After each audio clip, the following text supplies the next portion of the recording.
তুমি ছাড়া কোনো উপাস্য নাই। তুমি মহাপবিত্র, আমি পাপী, আমি গুনাহগার, আমায় ক্ষমা করো। প্রভু হে, তুমি ছাড়া কোনো উপাস্য নাই। তুমি মহাপবিত্র, আমি পাপী, আমি গুনাহগার, আমায় ক্ষমা করো। প্রভু হে, তুমি ছাড়া কোনো উপাস্য নাই। তুমি মহাপবিত্র, আমি পাপী, আমি গুনাহগার, আমায় ক্ষমা করো। প্রভু হে, তুমি ছাড়া কোনো উপাস্য নাই। তুমি মহাপবিত্র, আমি পাপী, আমি গুনাহগার, আমায় ক্ষমা করো। প্রভু হে, তুমি ছাড়া কোনো উপাস্য নাই। তুমি মহাপবিত্র, আমি পাপী, আমি গুনাহগার, আমায় ক্ষমা করো। প্রভু হে, তুমি ছাড়া কোনো উপাস্য নাই। তুমি মহাপবিত্র, আমি পাপী, আমি গুনাহগার, আমায় ক্ষমা করো। প্রভু হে, তুমি ছাড়া কোনো উপাস্য নাই। তুমি মহাপবিত্র, আমি পাপী, আমি গুনাহগার, আমায় ক্ষমা করো। প্রভু হে, তুমি ছাড়া কোনো উপাস্য নাই।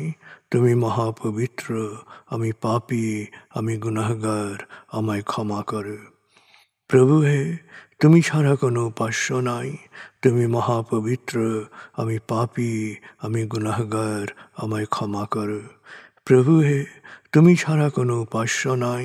তুমি মহাপবিত্র, আমি পাপী, আমি গুনাহগার, আমায় ক্ষমা করো।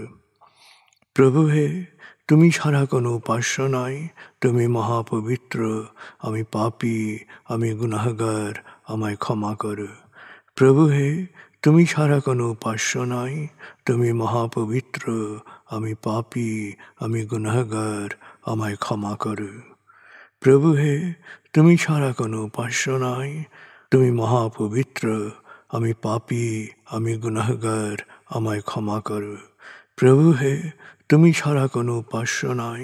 তুমি মহাপবিত্র, আমি পাপী, আমি গুনাহগার, আমায় ক্ষমা করো। প্রভু হে, তুমি ছাড়া কোনো উপাস্য নাই। তুমি মহাপবিত্র, আমি পাপী, আমি গুনাহগার, আমায় ক্ষমা করো। প্রভু হে, তুমি ছাড়া কোনো উপাস্য নাই। তুমি মহাপবিত্র, আমি পাপী, আমি গুনাহগার, আমায় ক্ষমা করো। প্রভু হে, তুমি ছাড়া কোনো উপাস্য নাই। তুমি মহাপবিত্র, আমি পাপী, আমি গুনাহগার, আমায় ক্ষমা করো।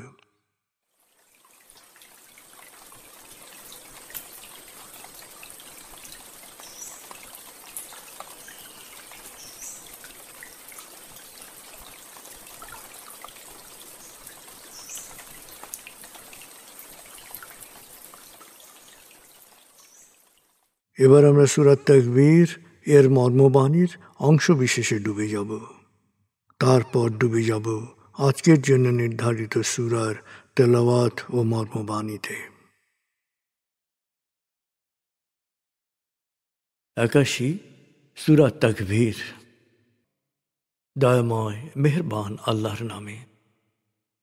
যখন সূর্য অন্ধকারে ঢেকে যাবে, যখন তারকারাজি নিজেদের আলো হারাবে, যখন পর্বতমালা মরীচিকার ন্যায় উধাও হবে, যখন পূর্ণ গর্ভবতী উটনী পরিত্যক্ত হবে, যখন সকল বন্য পশুকে একত্র করা হবে, যখন সমুদ্রের জলরাশি স্ফীত হবে, যখন দেহে আবার আত্মা সংযুক্ত হবে, যখন জীবন্ত কবর দেয়া শিশুকন্যাকে জিজ্ঞেস করা হবে কি অপরাধে তাকে হত্যা করা হয়েছিল, যখন প্রত্যেকের আমলনামা দেখানো হবে, যখন আকাশের আবরণ সরানো হবে, যখন জাহান্নামের আগুন গনগনে লাল করা হবে, যখন জান্নাতকে দৃশ্যমান করা হবে, সেদিন প্রত্যেকেই জানতে পারবে কি পরিণতির জন্যে সে নিজেকে প্রস্তুত করেছে, বুঝতে পারবে কি করা উচিত ছিল আর কি করা উচিত হয়নি।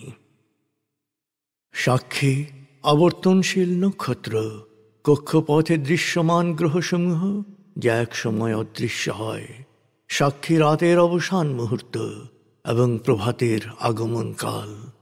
নিশ্চয়ই এই কোরআন আরশের সার্বভৌম অধিপতির নিকট উচ্চ মর্যাদা সম্পন্ন সম্মানিত রসুলের মুখ নিঃসৃত, যার কথা অবশ্যই বিশ্বাসযোগ্য ও মানা উচিত।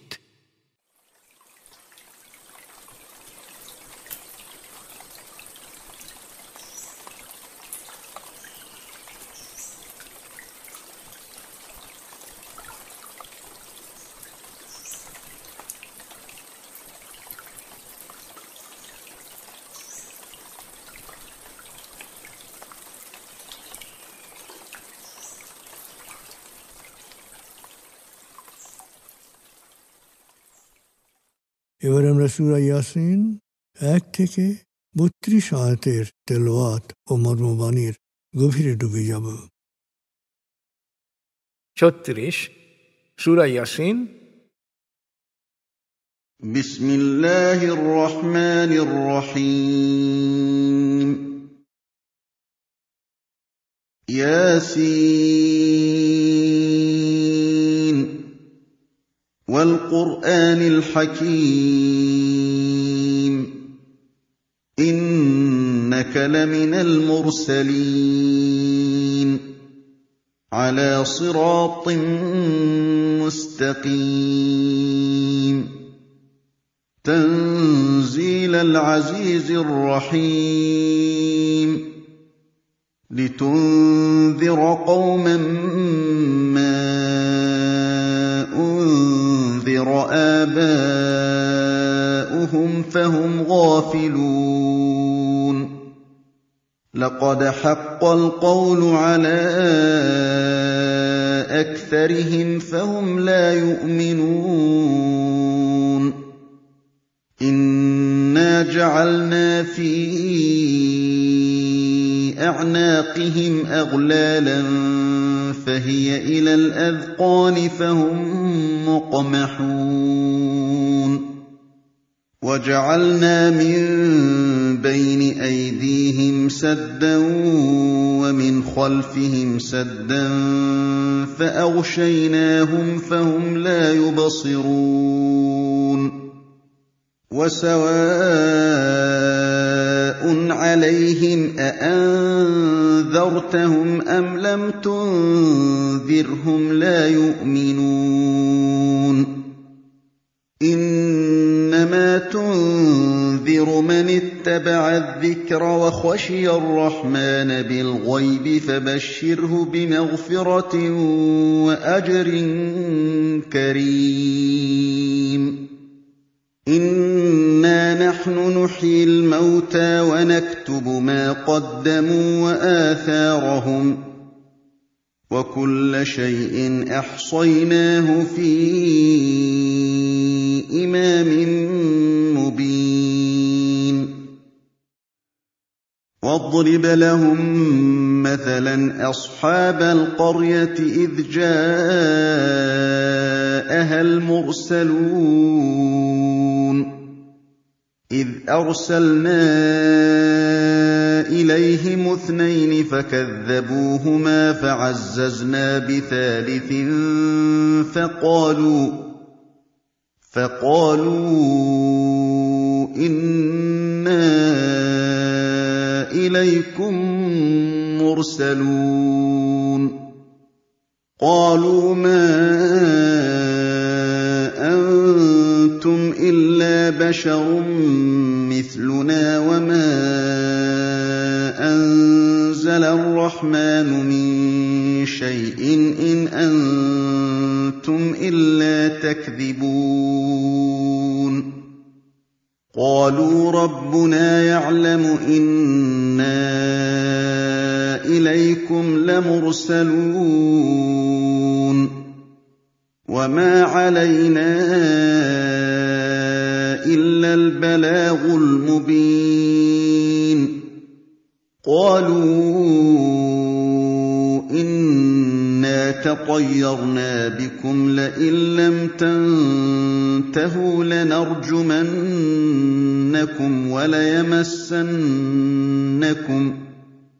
وليمسنكم منا عذاب أليم قالوا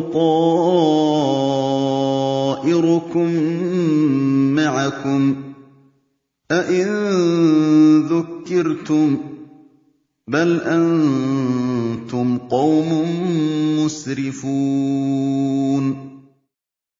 وجاء من أقصى المدينة رجل يسعى قال يا قوم اتبعوا المرسلين اتبعوا من لا يسألكم أجرا وهم مهتدون وما لي لا أعبد الذي فطرني وإليه ترجعون أأتخذ من دونه آلهة إن يردني الرحمن بضر لا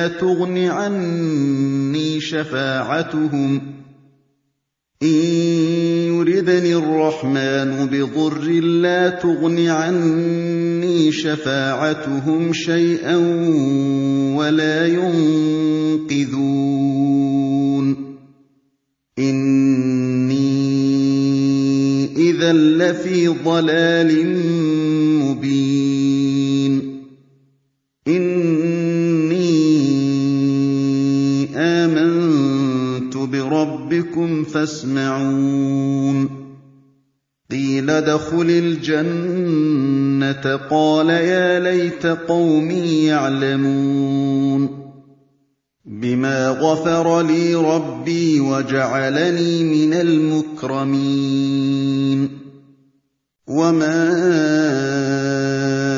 أنزلنا على قومه من بعده من جند من السماء وما كنا منزلين إن كانت إلا صيحة واحدة فإذا هم خامدون يا حسرة على العباد ما يأتيهم من رسول إلا كانوا به يستهزئون ألم يروا كم أهلكنا قبلهم من القرون أنهم إليهم لا يرجعون وإن كل لما جميع لدينا محضرون দয়াময় মেহেরবান আল্লাহর নামে। ইয়াসিন। সাক্ষী এই প্রজ্ঞাময় কোরআন, তুমি অবশ্যই রসূলদের একজন, তুমি নির্ভুল সত্য পথের অনুসারী। মহাপরাক্রমশালী পরম দয়াময় আল্লাহর কাছ থেকে এ কিতাব অবতীর্ণ হয়েছে, যাতে তুমি এমন এক জাতিকে সতর্ক করতে পারো যাদের বাপদাদাদের ইতিপূর্বে সতর্ক করা হয়নি, ফলে তারা সত্য মিথ্যার ব্যাপারে অসচেতন। তবে সহজাত বিচার বুদ্ধি প্রয়োগ না করায় এরা বিশ্বাস স্থাপন করবে না। ওদের অধিকাংশের জন্যই শাস্তি অবধারিত। আমি ওদের গলায় চিবুক পর্যন্ত বেরি পড়িয়েছি, ফলে তারা ঊর্ধ্বমুখী হয়ে আছে। আমি ওদের সামনে ও পেছনে দেয়াল তুলে দিয়েছি এবং ওদের দৃষ্টিকে পর্দা দিয়ে ঢেকে দিয়েছি, ফলে তারা সত্যকে দেখতে ও বুঝতে পারে না। তুমি ওদের সতর্ক করো আর না করো, ওদের কাছে দুটোই সমান।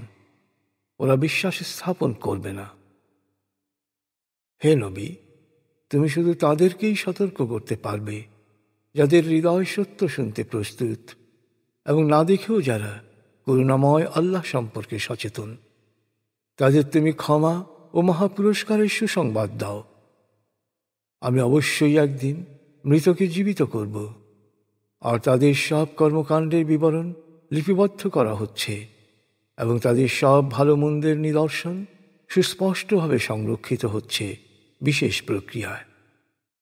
হে নবী, দৃষ্টান্ত হিসেবে ওদের কাছে বর্ণনা করো সেই জনপদের কথা যেখানে রসূল এসেছিল। আমি ওদের কাছে দুজন রসূল পাঠিয়েছিলাম, ওরা দুজনকেই মিথ্যেবাদী বলে ঘোষণা করল। তখন এদের সাহায্যের জন্যে তৃতীয় জনকে পাঠালাম। তখন তারা সবাই বলল, আমরা তোমাদের কাছে রসূল হিসেবে প্রেরিত হয়েছি। ওরা বলল, তোমরা তো আমাদের মতোই মানুষ, দয়াময় আল্লাহ কিছুই প্রেরণ করেননি, তোমরা শুধু শুধু মিথ্যে বলছ। তারা জবাবে বলল, আমাদের প্রতিপালক জানেন আমরা নিঃসন্দেহে তোমাদের কাছে রসূল হিসেবে প্রেরিত হয়েছি, আর সত্যের বাণী সুস্পষ্টভাবে পৌঁছে দেয়াই হচ্ছে আমাদের দায়িত্ব।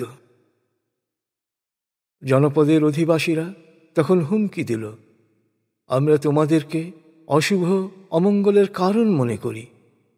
তোমরা তোমাদের প্রচারণা থেকে বিরত না হলে আমরা তোমাদেরকে পাথর মেরে হত্যা করব ও কঠিন শাস্তি দেব।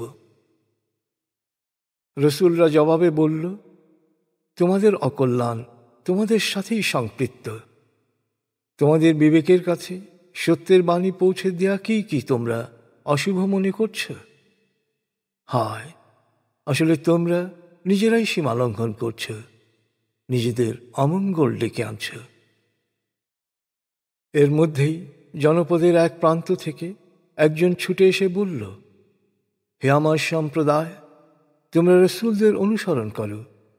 এরা সত্য পথের অনুসারী, আর এরা তো তোমাদের কাছে কোনো প্রতিদান চায়নি, তাই এদের নিঃসংকোচে অনুসরণ করো।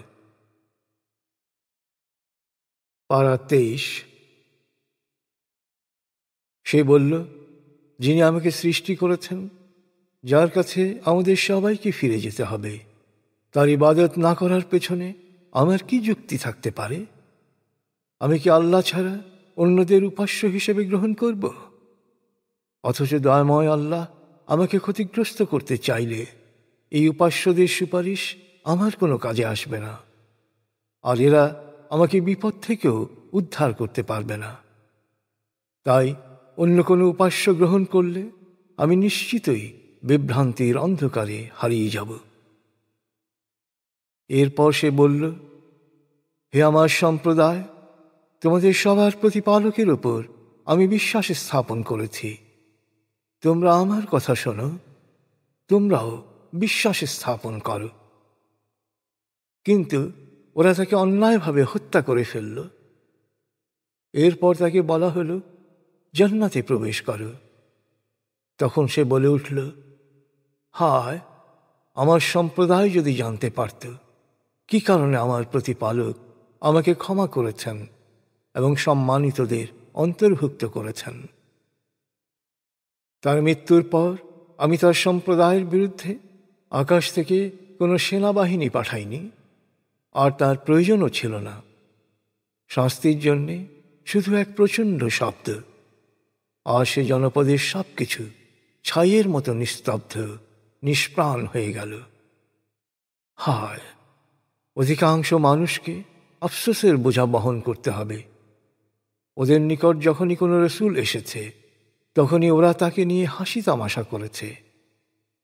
ওরা কি লক্ষ্য করে না, ওদের আগে কত জনগোষ্ঠীকেই না আমি নিশ্চিহ্ন করেছি, যারা আর কখনোই ওদের কাছে ফিরে যাবে না। কিন্তু ওদের সকলকেই একদিন আমার কাছে ফিরে আসতে হবে।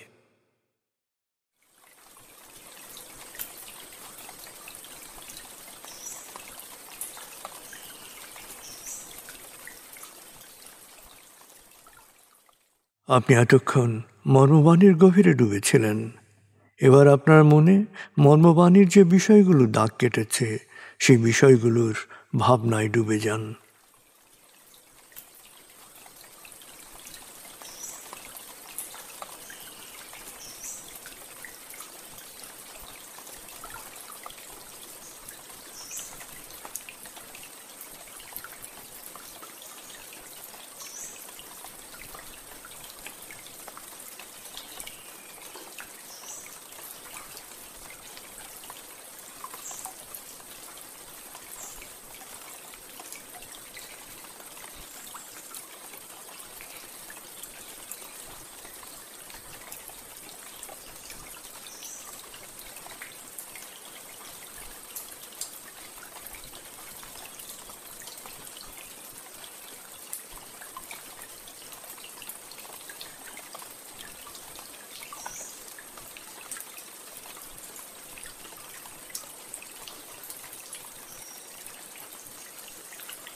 এবার আমরা জিকির ও দোয়ার গভীরে ডুবে যাব।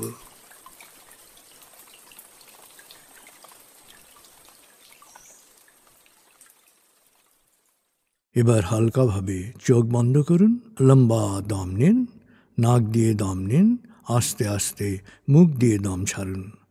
দম নেবেন পেটে, ছাড়বেন মুখ দিয়ে। দম নেওয়ার চেয়ে দম ছাড়তে সামান্য বেশি সময় নিন। দম নিতে নিতে ভাবুন প্রকৃতি থেকে আফুরন্ত প্রাণশক্তি শরীরে প্রবেশ করছে, আর দম ছাড়তে ছাড়তে ভাবুন শরীরের সকল দূষিত পদার্থ বাতাসের সাথে বেরিয়ে যাচ্ছে। নাক দিয়ে দম নিতে নিতে ভাবুন প্রকৃতি থেকে আফুরন্ত প্রাণশক্তি শরীরে প্রবেশ করছে, আর মুখ দিয়ে দম ছাড়তে ছাড়তে ভাবুন শরীরের সকল দূষিত পদার্থ বাতাসের সাথে বেরিয়ে যাচ্ছে। দম নিতে নিতে ভাবুন প্রকৃতি থেকে আফুরন্ত প্রাণশক্তি শরীরে প্রবেশ করছে। দম ছাড়তে ছাড়তে ভাবুন শরীরের সকল দূষিত পদার্থ বাতাসের সাথে বেরিয়ে যাচ্ছে। দম নিতে নিতে ভাবুন প্রকৃতি থেকে আফুরন্ত প্রাণশক্তি শরীরে প্রবেশ করছে, আর দম ছাড়তে ছাড়তে ভাবুন শরীরের সকল দূষিত পদার্থ বাতাসের সাথে বেরিয়ে যাচ্ছে।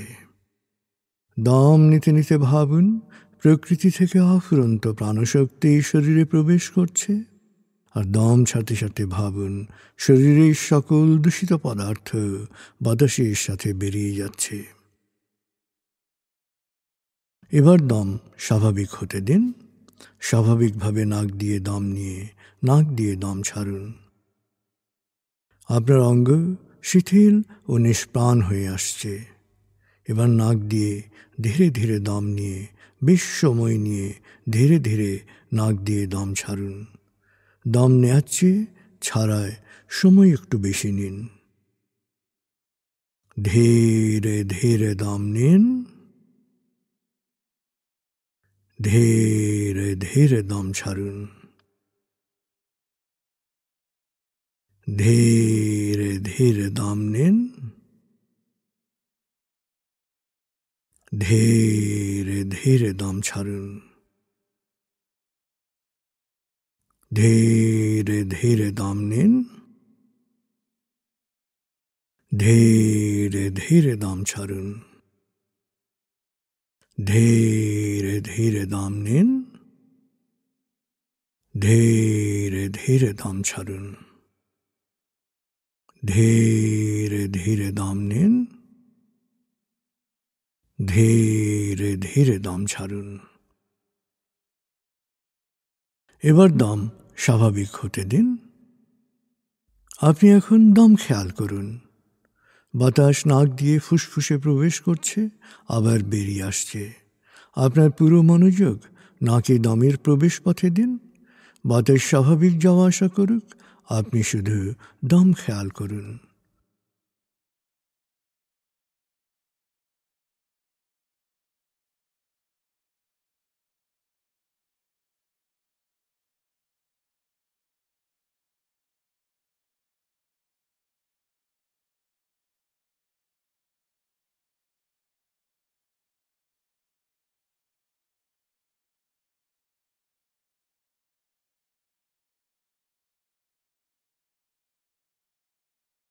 অনুভব করুন আপনার শরীর ভারী লাগতে শুরু করেছে।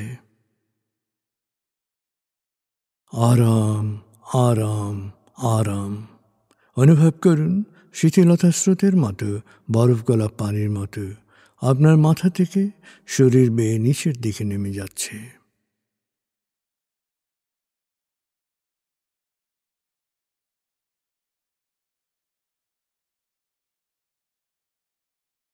আপনি এখন পুরোপুরি শিথিল। শিথিলায়নের গভীর স্তরে প্রবেশ করেছেন আপনি। আপনার ব্রেন ওয়েভ বিটা স্তর থেকে নেমে গেছে আলফায়। মনের বাড়ির পথে আপনি এখন আলফা স্টেশনে এসে পৌঁছেছেন। এই স্টেশনে আপনার জন্য রয়েছে বিশেষ ওয়েটিং রুম। আলফা স্টেশন থেকে আপনি এখন মনের বাড়িতে যাচ্ছেন। আমি গণনা শুরু করছি। 19,